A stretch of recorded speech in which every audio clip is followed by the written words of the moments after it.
piece that was shown in the Associated in probably 97, I'm not sure the annual. And it was a digital drawing that I altered in Photoshop and added a little pastel color in one of these so that each one is slightly different. They're printed on different papers. And on the morning after 9/11, there was on the op-ed page of the New York Times an image of the World Trade Centers as they had existed, rising out of clouds. And I had called this Millennium Series without, ever feeling that I was, prognosticating. And Sydney and I were sitting here at breakfast, and we looked at the New York Times, and we looked up at this, and we were in shock because it almost looks like the World Trade Center buildings rising out of clouds. And when I got a call from the mattress factory asking me to participate in the Gestures exhibition, Michael Olenek said to me, "I really like your digital drawings." And I thought about this, and I thought, well, I can use these to create a room relating to the destruction of the World Trade Towers and terrorism. And at that time, I was also working on a Sudoku project for the JCC, and the two of them seemed to just come together because I created out of balsa wood 2 World Trade Towers, painted them, and then destroyed them so that they're knocked down, and then put, I've forgotten the name of the flower, red flower. Scissors grows very fast. Well, at any rate. We'll think of it. Yeah, it was like a phoenix growing out of the deconstructed World Trade Towers in a niche at the mattress factory. And I had the images that you see here enlarged at the what's the name of the gallery that does silk screen printing on the north side? Forland Gallery. I worked with them, and they printed a large number of images in red on white, fluorescent paint, and black on white and white on black, and red on black. And I papered the walls of the room that I used at the mattress factory with those enlarged images, and also put an enlarged image of a New York Times photograph over the windows, blocked off the window light. And I used black light, and I used fluorescent paint, and I built a little niche where I put the deconstructed physical images of the World Trade Towers. And this was the inspiration for that. And this was done in 97.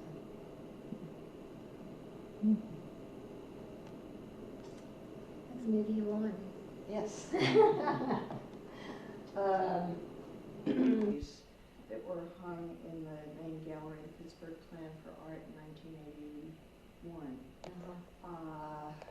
And I used neon not on these 2 pieces, but in conjunction with several of the other paintings. And the one on the left was called The Death of Sadat, because I completed it on October, I forget whether he died on the 9th or the 11th, the day that he was shot, of October in 1981. And I talked to my daughter in the morning, and she called me at the studio just as I put the last touch of paint on that painting, and she said, he died. And so I thought that it would be a fitting tribute to a man who really tried his best to make things work between Israel and the Arab states and the Palestinians.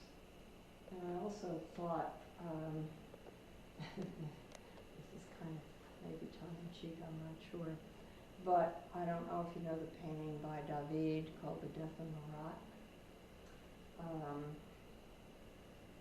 It's a, I think, late 18th century painting at the time of the French Revolution. And it was remarkable because of its utter simplicity. It shows Marat, who was a leader of the revolution, sitting in his wooden bathtub where he sat to write his papers because he suffered from a skin disease. And a young woman named Charlotte Corday had come in to stab him. Oh. And succeeded. And he slumped over this wooden bathtub, and the background is absolutely simple. There's nothing there except this wooden construction and his torso. Mm. And so I kind of, and it's called The Death of Marat with the date, and I've forgotten what the date was, 1791 or whatever.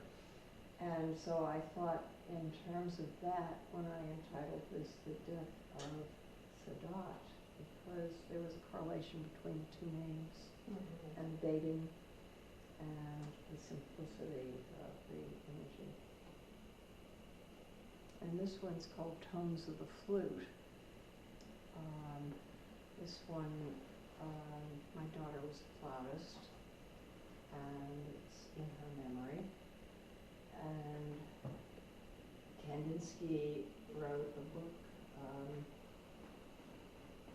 concerning the visual guy. I can't quite remember the title. And he talked about color in relationship to musical tone. And so that was the inspiration for this canvas. When you pick the colors, what is it intuitive? What tells you? I worked with those packets of colored paper that Joseph Albers developed. Joseph Albers taught at Yale, and he developed color exercises and color relationships. And there are large packets of paper that got this big that give you a whole range of the color spectrum with all kinds of tints and tones in between the basic colors, primaries and the secondary colors, and it creates a complete color wheel. So I would put together my colors using these papers as my inspiration for what colors would work. For instance, the two blues in The Death of Sadat, one of them has more ultramarine in it, and the other one is more of a Prussian blue, and then the two violets or purples are different, and I was able to try to match those. These are both acrylics, they're not oils. And I rolled the canvases and taped them. Was kind of a laborious thing to do. Is there anything else you'd like to show us and share with us? You've shared so much. Well, let me think. There's another little computer drawing in my bathroom. If that could be Of course, interesting. of It was one of course. the first ones I ever showed, and it was in the Associated Artists of Pittsburgh.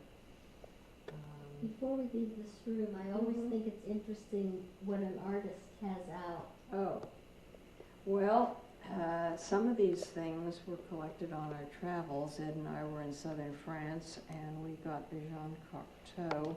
And you may have noticed the Jean Cocteau in my small office in the other apartment.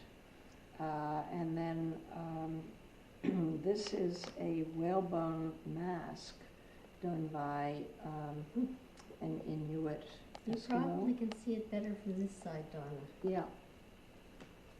Inuit artist, Henry something,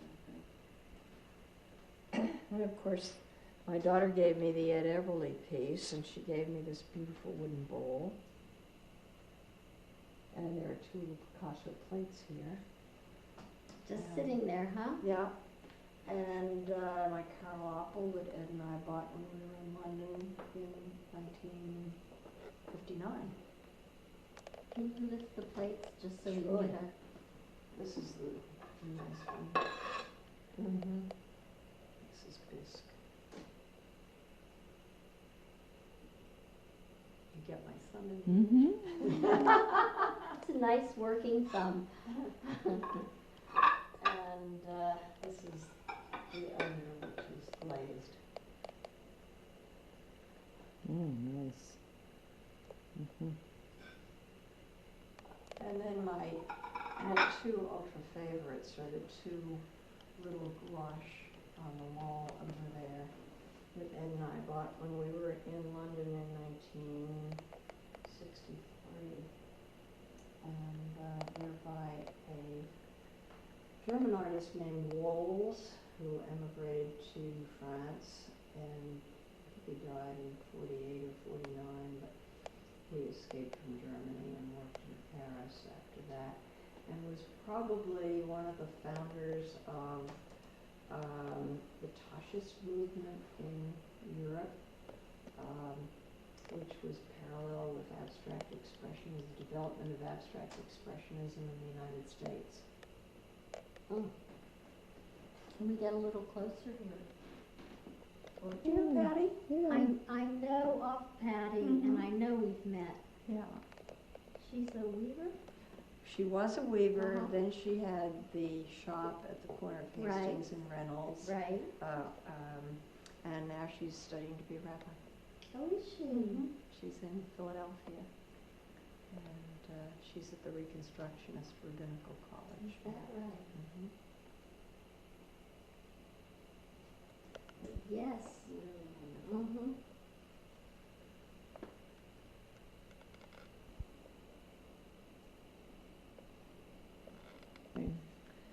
This is an English artist whose name is Leslie Thornton. I don't think he's become very well known over the years. I like the piece. Yeah, it's a very nice piece. It's a print, and it has probably over 14 steps in making that print. It's got silk screen etching,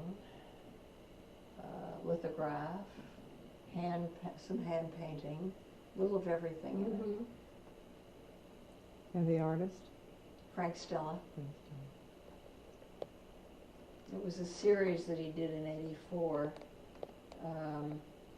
on the Had God Your series. He was inspired by Elisitsky, who had lived in Russia. Well, he was Russian, but he had lived in Israel. And Elisitsky had done a Had God Your series, and Frank Stella, I think, went to Israel. I'm not positive about that, but was influenced by Elisitsky's work. And you can see all the symbolism of the desks and tables, file cabinets, and the Haskell logo in this image. Kelsey. Calstone. She lived in McKeesport. She took Sam Rosenberg's class at the same time that I was taking it, and she loved to work in collage, and I think she was a master at it. That's a Probably computer digital drawing. computerized drawing. It was actually my Venetian blind in my house, repeated, cut into parts and repeated over and over again.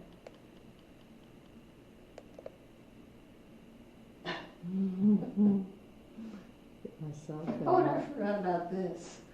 I forget why I made this.